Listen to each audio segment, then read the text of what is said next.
Last flight. Y'all see me? Y'all see me? Take your broke.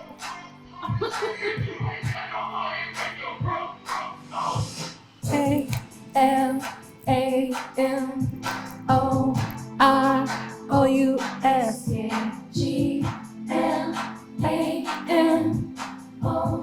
Hey. First class. Big ups to all my salespeople because you all are the ones who make it possible for the rest of the folks to be on these first class flights. So if you're an entrepreneur, let's talk about how you can build a world-class sales team because sales makes the world go round.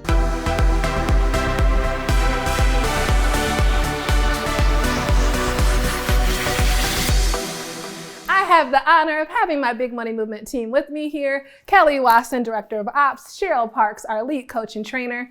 Let's get into it. How do you build a world-class sales team? Kelly, kick us off. Your ops. First, let's define what world-class means. And in my opinion, I think world-class is the best of the best, the creme de la creme, the best in the world. And so in order to do that, I love how in a business, hiring any team includes and involves playing on each team member's strengths.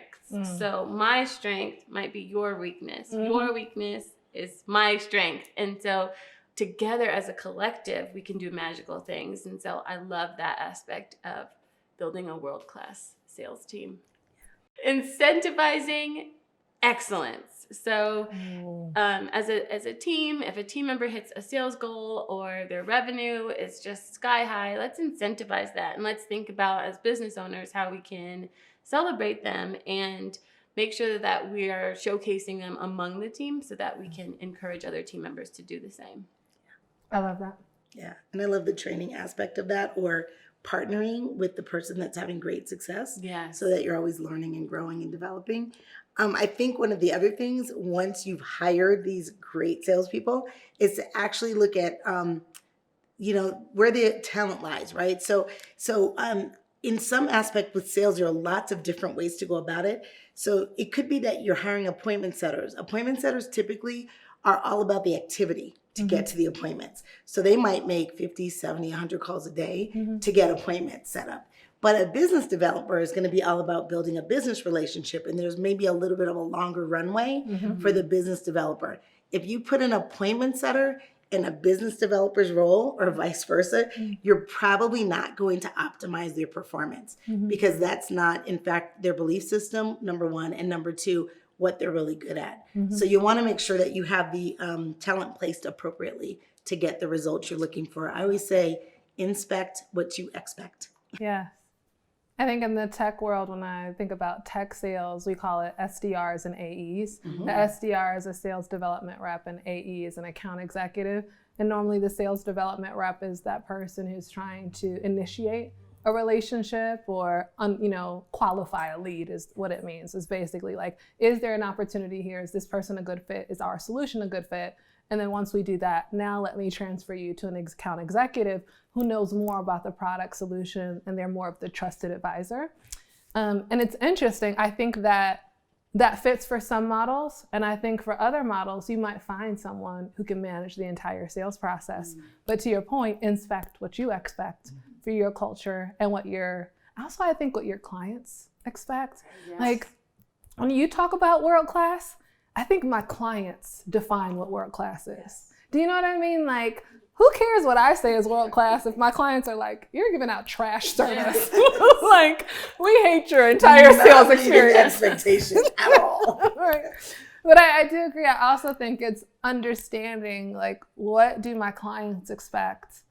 And to me, world-class is exceeding expectations. It's like I am raising the bar. It's like I'm giving you things that you don't even know if you really even want it. Like you may not even thought you needed that chocolate on the pillow, but now that you had it, you're like, where is that? You know what I mean? So I think that's what I think of when I think of world-class.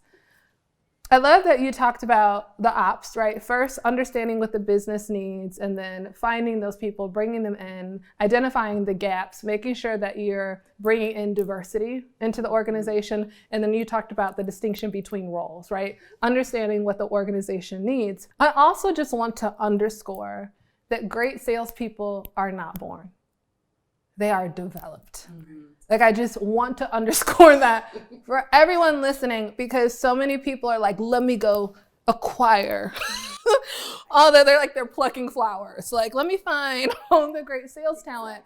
And it's like, great salespeople are developed. So I think it's also understanding the culture of your organization and finding people who have the potential to be great salespeople and then highly investing in them. So I know for myself and my own experience, I think about, I've worked with United Healthcare and Humana and Be Broad Medical and just all of these organizations who invested so much in my sales development. I think about Humana. We went to Kentucky for weeks, right? When I was first hired, I had to go away from my family for weeks to understand everything about their product and role play. And then when I was brought back home, it was field sales training. So then I'm shadowing other people. I literally had a decade of organizations investing in my sales skill sets. And then some other organizations like, well, I just want to hire you today, right? Like, I don't want to invest in your learning. I just want to benefit from all that training and development. So that's my super long way of saying that I think that you have to decide to invest in your people and their skill sets, and that's what makes them world class. And I think as you're investing in your people, it's also, like you said, listening to your clients and what they need, right? So we 100% know that that's all evolved. Yes. But then listening to the sales team as well, right? To keep your finger on the pulse of what's going on in the marketplace. And I think, especially right now, that's really important because everyone needs something different than what it used to be. I'm curious. So if we played a little game and you had to talk about, if you were looking to hire a world-class sales team, what are some of the attributes or skills you would want your world-class sales team to have? I'll go first. I think for me, it's if you're not a great listener, I'm not interested. If you can't listen, active listen, I'm not interested.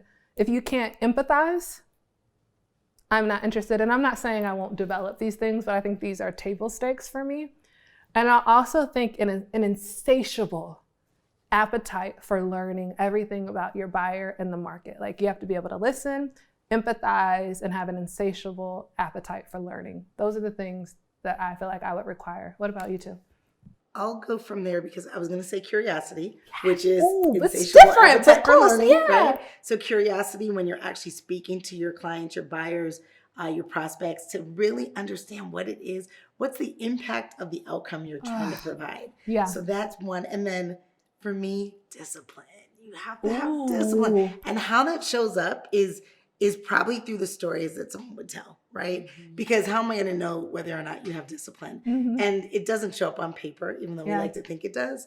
So chances are I'm going to just need to understand, just your thinking, your way of thinking, and how you've overcome some of the challenges in your life. Yeah.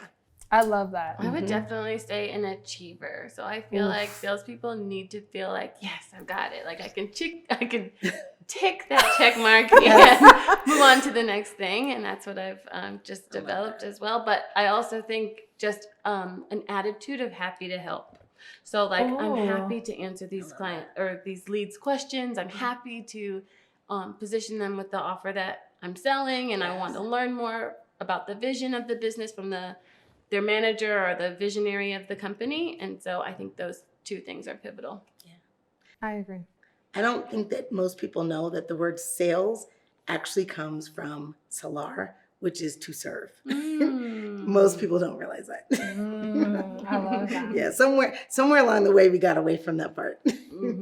I'm just curious. Is there one thing that if it showed up in someone, you're like, there's no way you would be a part of my world-class sales team? I will go first. Discrimination and a lack of appreciation for diversity would be my thing, because you as a salesperson are going to represent my company and interface with people from the many different maps of the world and walks of life. And I would have a zero tolerance policy around discrimination or a lack of appreciation for diversity. I have two, and they might blend into one, but lack of integrity. I can't. Lack of integrity is zero. And in all the roles that I have, if you treat the support team poorly, we're done. I decline. Because the support team is there to support you. That's the definition of what they do. Yeah. And so if at first blush you're trying to treat them poorly, like I just feel like you're always going to be doing too much or asking too much or not appreciating at all what they're doing. Right. So that's from the client perspective. Like I will decline working with the client if I see any level of just poor, you're not understanding that the support team is there to help you. Yeah. And there's some disrespect or something like that. I think I can't deal with laziness. I don't want to, or I didn't meet it, but I don't care. And so I think a big part of a world-class sales team would come with excellence and a desire and a craving for excellence and to hit the next level.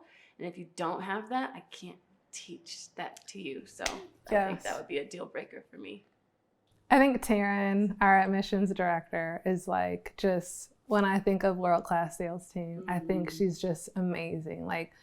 And when you talk about that, she takes initiative.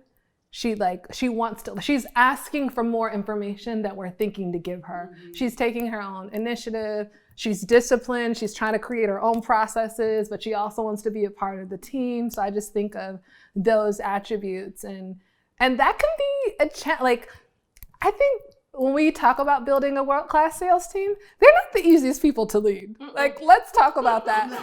What makes a great salesperson is normally we are real rule breakers. We are wild, wild west cowboys. We're going to call your baby ugly if it's going to mess up with our quota. You need to fix this over here so I can sell this. First of all. Right. So we're not the easiest to lead. And I think that's something that's important to recognize. And I think when you talk about achievers, as Kelly mentioned, it is the Chicago Bulls, right?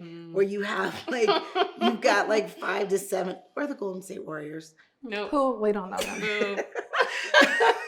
Go back to the original example. Y'all know who Jordan is. Do y'all know who's on her team? No? Okay. All right, let's go back to the Bulls. They know. That Bulls. They know. But it's a matter of literally having, not to use sports analogies, but, just 5, 6, 7 superstars. They're all Hall of Famers. They're all achievers.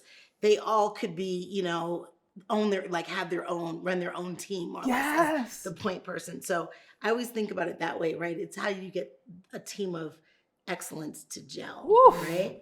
Because it's, we all have our egos. That's a whole nother video.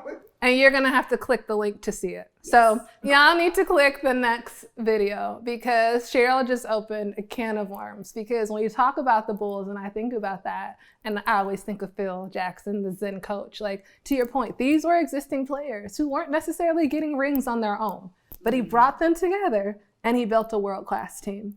So continue this conversation with us. Watch more videos. You're not doing nothing else. You binge on YouTube. You might as well grow and develop with us. Let's make big money moves together. This is LizJSimpson. See you in the next video.